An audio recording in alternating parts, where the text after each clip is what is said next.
Cuando Senku revive de la petrificación, se encuentra con Kohaku y ésta lo lleva a su aldea, hay varias escenas de los aldeanos viviendo tranquilamente.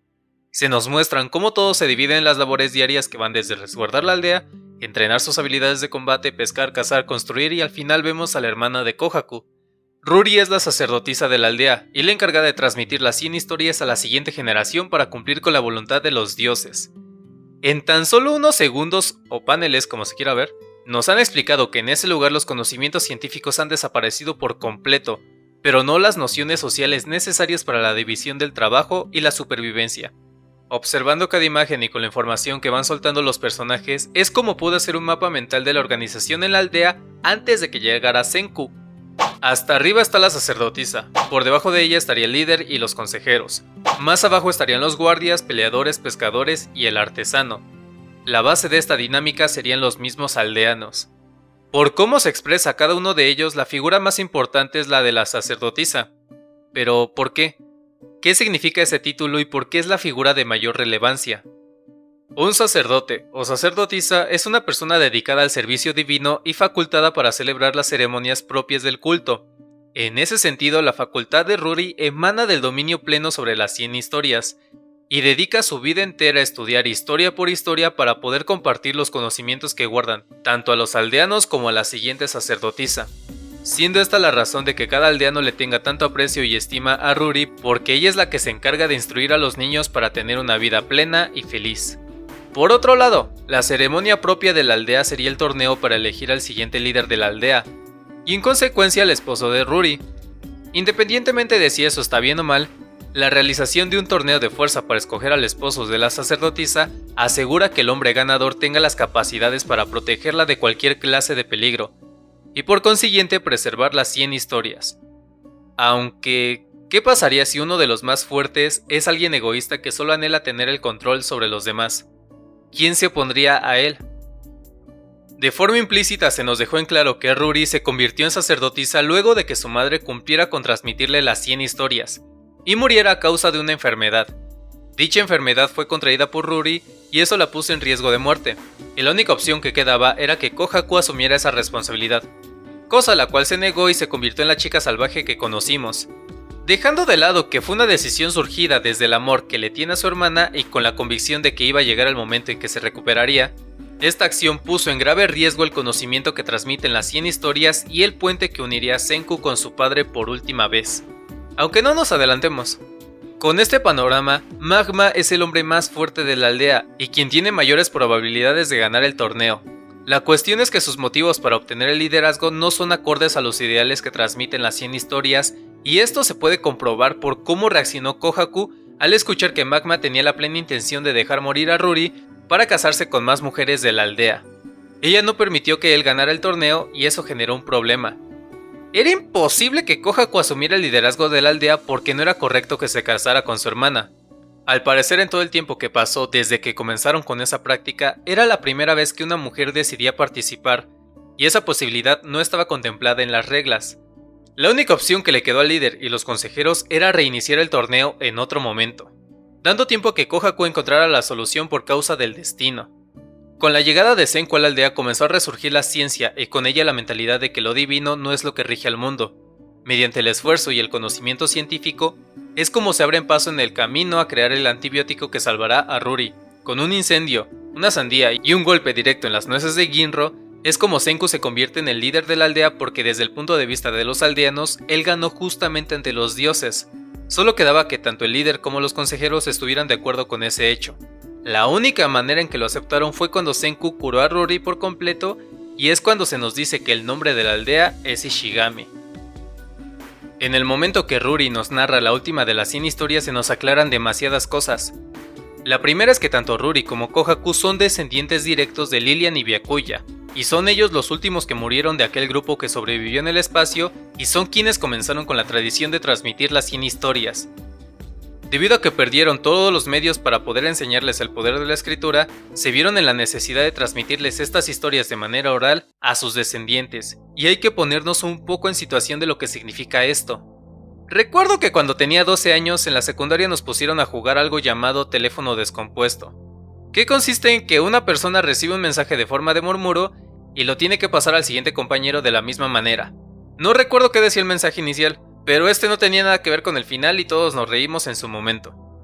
Estoy seguro de que tú alguna vez también lo jugaste. El punto es que esa dinámica deja en evidencia lo fácil que se distorsiona la información. Esto se debe a preconceptos, vivencias y formas de percibir la realidad.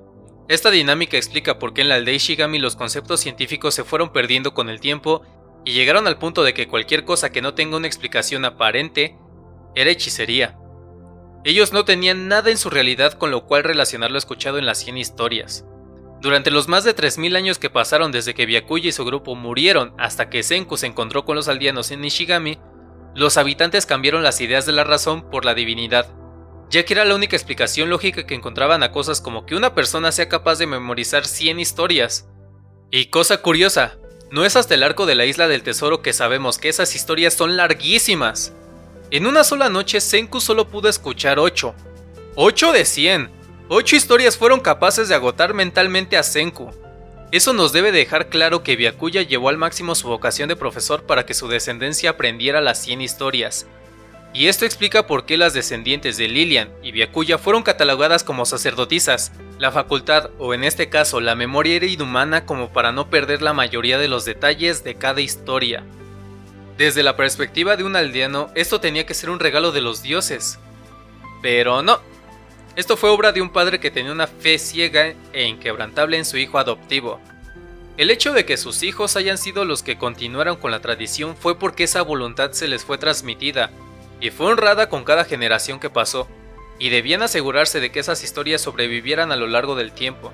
Esto explica el surgimiento del torneo de fuerza para elegir al esposo de la sacerdotisa, porque ese hombre tenía que cumplir con la voluntad de los dioses, o más bien, tenía que continuar el legado de Byakuya y su fe inquebrantable en el futuro.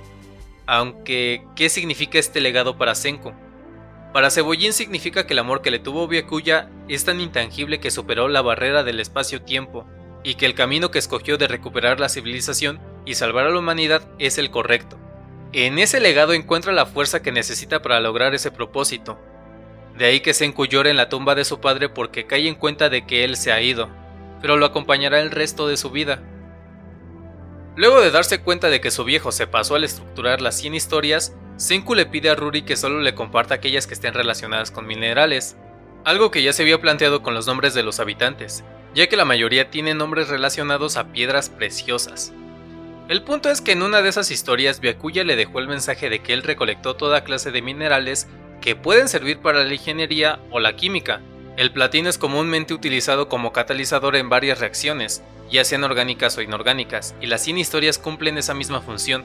Son el catalizador para pasar de un punto a otro en la trama de Dr. Stone. En medio del mar, Senku explica que en algún punto de los más de 3700 años hubo una ruptura entre los descendientes del grupo que sobrevivió en la Estación Espacial Internacional. En la isla donde ese grupo aterrizó, era un hecho de que se iban a encontrar con más personas. Gien también nos suelta el dato de que le aconsejó a Senku de que no debían revivir a más de 150 personas porque si superaban ese número se iban a dividir en dos grupos, uno que siguiera a Senku y otro que lo confrontaría tal como lo hizo Tsukasa.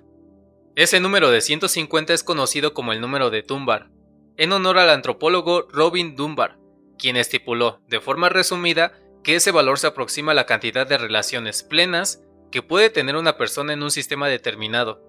Aplicando esta teoría, recuerda que teoría no es lo mismo que hipótesis, en lo ocurrido en la isla donde aterrizó el grupo de Byakuya es que la población creció tanto que comenzaron a dividirse en dos bandos, los que creían que la última historia era real, y los que no pensaban lo mismo. Mi suposición es que las dos causas principales de este rompimiento fue el miedo y la aparición de otra sacerdotisa. Ellos habitaban una isla en medio del océano, no tenían pruebas tangibles de que si se aventuraban en la dirección correcta iban a llegar al lugar indicado. Además, en la misma historia hay una parte que relata sobre que una pareja de sobrevivientes a la petrificación se perdió en medio de la tormenta, siendo ese el origen del miedo. Y la prueba de que apareció otra sacerdotisa es el mismo Soyuz. El pelón de ojos enormes heredó la enorme memoria de su madre, y en el momento que ve la estatua del cabecilla del llamado reino petrificador, recuerda varias cosas de su infancia. Su madre, la sacerdotisa, escapó de algo que estaba ocurriendo en la isla, y fue herida de muerte muriendo en medio del océano. Esto se puede considerar como algo sin fundamento porque surgió de la nada, pero para mí es algo que está justificado. En esa última historia se transmitió un legado material e ideal. Lo material fue la grabación, los minerales y la propia descendencia del grupo. La misma historia deja en claro que ellos aterrizaron cerca de Japón, mas no exactamente ahí. Y desde ahí fue que comenzaron a reproducirse para recuperar la civilización. Y siguiendo ese legado es como llegaron a Japón. Por eso pienso que la misma trama te justifica la mayoría de los hechos que ocurren. Lo único que para mí no está justificado en la historia de Dr. Stone es lo de Ukyo con sus flechas de nitroglicerina. Dejando eso de lado, antes del enfrentamiento entre los generales del Reino Científico y Petrificador, Ibara ve la estatua de Soyos y nos muestran el recuerdo de cuando él se hizo con el poder de la isla. Ibara ejecutó un plan para obtener a Medusa, matar a la familia del cabecilla y convertirse en el único mandatario del lugar. Esto evidenció aún más la importancia que ha tenido Ruri para la trama de Dr. Stone. Sin la ayuda de Kohaku y la sensación de que debe mantenerse con vida, Ruri no hubiera podido sobrevivir a su enfermedad y hubiera muerto junto con el legado de Byakuya.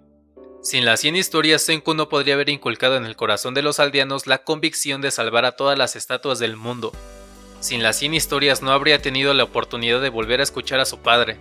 Sin las 100 historias no habría tenido un panorama claro de por dónde comenzar a recorrer el mundo. De ahí que la figura de la sacerdotisa sea de las más importantes en Dr. Stone. Muchas gracias por llegar a la parte final del video. Yo soy Sharingan y hasta pronto.